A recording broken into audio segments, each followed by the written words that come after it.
The further we go replacing the gospel with our new political religion, the more divided and divisive we will become. Boston Mayor Michelle Wu got the entire country talking when she hosted a Christmas dinner for elected people of color. In other words, a Christmas dinner where no whites were allowed. Let's take a look at this story. It says Boston Mayor Michelle Wu shows off photo from electeds of color holiday party after defending gathering as a special moment. Boston Mayor Michelle Wu proudly shared a photo of the controversial elected of color's holiday party she hosted on Wednesday, showcasing all the smiling government officials of minority backgrounds at the No White gathering. Last night was my turn to host the annual holiday dinner for Boston's elected officials of color, a special moment to appreciate that our affinity group now includes leadership across city, state, county, and federal offices. Wu wrote in a caption alongside the photo on Instagram. Wu, 38, came under fire earlier this week when her director of city council relations, Denise Dos Santos, emailed the party's exclusive invitation to all members of the city council instead of only the electeds of color. Boston City Council is comprised of 6 minority and 7 white members who are not the intended targets of the email. The aide realized her mistake approximately 15 minutes after the message and sent a follow-up email to the white council members who received the invitation by mistake. And so the reason that this story kind of got out and made headlines is because the person in charge of communications sent it to all 13 of the council members. 6 of those are people of color and 7 of those are white people. And so let me tell you, first of all, I have a very simple solution to this, because had I been on the city council, what I would have done is gone to the dinner with my 23andMe printed out in hand. Might surprise you to know your boy is 3% sub-Saharan African. I don't know where that shows up. Certainly not in my complexion. I am approximately exactly as much indigenous American as Senator Elizabeth Warren. I've got some things going for me. Obviously, I would be invited to the electeds of color. And somehow I'm also the palest person on earth. Wow. This obviously has divided people, and the divide is so obvious it probably goes without saying, and it divided politically among people on the right and people on the left. And the question is something like, is it ever okay to be exclusive? And maybe a step further, is it ever okay to be exclusionary? And sometimes there is a case to be made for things that are exclusive. And we see this all the time, and I'm not sure that people have much of a problem with it. You will see groups that are very targeted and very exclusive, bringing people together to try and train or encourage or network. You will see women in business, and it's a seminar just for women in business, or women in STEM, or an organization that is specifically for Hispanic engineers. And so all people of Hispanic descent come together and they network together. And you even see this culturally, like in the layout of our major cities. You will have a Chinatown, you'll have a Koreatown. Sometimes there will be dense populations of Italian people going all the way back to when they immigrated into America. And in some cases, we're okay with this. And I feel like the distinction in this one specifically is that it's not just something that's exclusive, it's something that feels exclusionary. Now, we also have some laws that dictate, especially in working environments and certainly in government environments, how you cannot be discriminatory in what you do or how you do it. And so there's a real question of whether or not a government function like this, sent out on government devices, on government emails to host a government gathering, can be a no whites event. And it's so trite and old that it almost goes without saying. But the argument everyone's going to make, especially who leans more right, is, can you imagine if the roles were reversed? Can you imagine if they would have had a whites-only holiday party? And the point is taken, right? No one would be okay with that, and we know that. So how do we think about this? I think to really understand it, we have to go to a deeper level. And on a deeper level, we are no longer post-Christian as a country. We are now pre-pagan. And as pre-pagans, we are looking for what our religion is going to be. And there's not an option to just not have a religion, because we are all hardwired as humans with the religious impulse. We're going to worship something. Carl Jung would talk about this as your hierarchy of value. And you have hierarchies of value. You have a lot of them. And these create the heuristics that kind of guide your life on a subconscious level. And you have a hierarchy of value because if not, you can't function in life. You don't know how to do anything. You don't know what time to wake up in the morning. You don't know what to do first when you do wake up in the morning. You don't know how to spend your time or who to spend your time with. You don't know what to pursue as a career. You don't know how to build your relationship or choose your friendships. Everyone has hierarchies of value.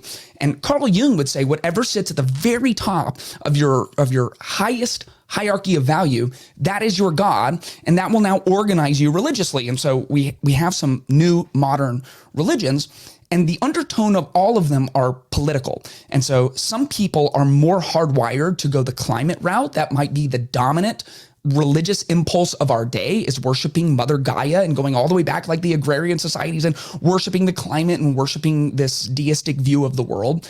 And some people have decided that their cause and at the top of their value hierarchy is going to be equity, and specifically equity when it comes to race and ethnicity. And this is where you get the DEI programs, the diversity, equity, and inclusion programs that have taken over the government and have taken over a lot of Fortune 500 businesses and even smaller businesses and in education. And this has become something that is pursued with religious fervor, and it has its dogmas and it has its sacraments and it has its saints, and it is built like a religious infrastructure because we all have a religious pool inside of us. One of the leaders of this diversity, equity, inclusion religion is Ibram X. Kendi. He wrote the book, How to be an Anti-Racist, along with many other things. And here is the kind of theology that you get in the religion of DEI. Here's what he writes in How to be an Anti-Racist. The only remedy to past discrimination is present discrimination. The only remedy to present discrimination is future discrimination. Now, this is by definition taken out of context because it's one sentence out of a book.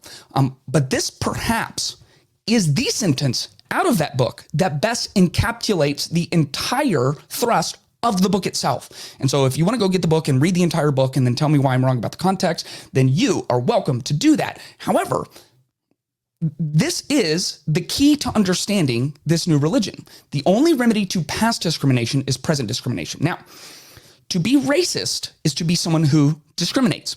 According to Ibram X. Kendi, to be anti-racist is to be someone who discriminates. Furthermore, the surest way to show that you are a racist is to claim that you aren't a racist. Wow. Which means it's an unfalsifiable proposition, because either you say, you know what, obviously I am a racist because people who looked like me discriminated so much and it's a huge stain and heartbreaking. And because that's like, you know, my greatest grandfather, then I'm a racist too. And so you're a racist. Or you say, I don't think I am a racist. And that's the number one way to prove that you are. Like, you're so ignorant to this that you don't even know you're a racist. So everyone's a racist who is not in some form of minority, which means if you are white, you can't really even speak on this, which I am realizing right now I'm doing on a podcast that goes out to my dozens of listeners here on YouTube and Apple Podcasts. So my primary point is we're going to follow a religion, and we're going to have a theology, and your theology informs your philosophy, and your philosophy forms your methodology, which is how you practically implement your values into your life. And so we can follow the new political religion that says the only remedy to past discrimination is present discrimination, and the only remedy to present discrimination is future discrimination, or we can follow the actual spiritual guidelines given to us by God, fully revealed in the person of Christ, and then taught to us through the scriptures. And that says things like this in Galatians chapter 3. For those of you who were baptized into Christ have been clothed with Christ. There is no Jew or Greek. There is no slave or free. There is no male and female, since you are all one in Christ Jesus. And if you belong to Christ, then you are Abraham's seed and heirs according to the promise. This is a teaching in the pages of the New Testament that transformed the world that you live in ways that you could never fully comprehend.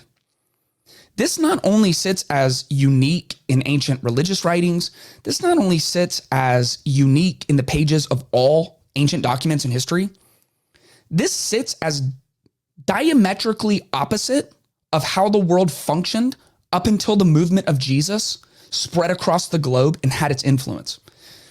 This thought right here, that because we are in Christ and because the God who created it all stepped onto our planet and died equally for all people in all places, that ethnicity and class and gender no longer separate us, divide us, no longer decide our value, dignity, or worth. This transformed the world as we know it, and it led to the flourishing of society in the West like people could have never comprehended, and it led to a climate of innovation and uplifting that saw the majority of the world. When we thought people were going to die of mass starvation, we actually brought the majority of people out of starvation in the world, uplifted even the most oppressed and impoverished throughout the world because of a Western society built on the foundation of this. And then we went post-Christian for 30 years, and now we're post-Christian, we're pre-pagan. And I can guarantee you this, the more we follow the pagan religious impulses, when we remove an actual transcendent God from the top of our value hierarchy, and we replace that with the highest value in our life being some form of political activism, then we will revert back to how the pagans lived. And the way that the pagans lived is they divided along gender and they divided along class. And that's what you see in Marxism with the oppressor-oppressed matrix. And they divided along race, everyone everywhere. And that is what will happen. The further we go replacing the gospel with our new political religion, the more divided and divisive we will become. And so if you are a believer, then you need to be modeling and living out this Galatians 3 kind of life where you truly seek to see everyone in the world, even your ideological opponents, the way that God would see them. And if you are not a believer, and maybe you're just not convinced of the claims of Christianity, pay attention.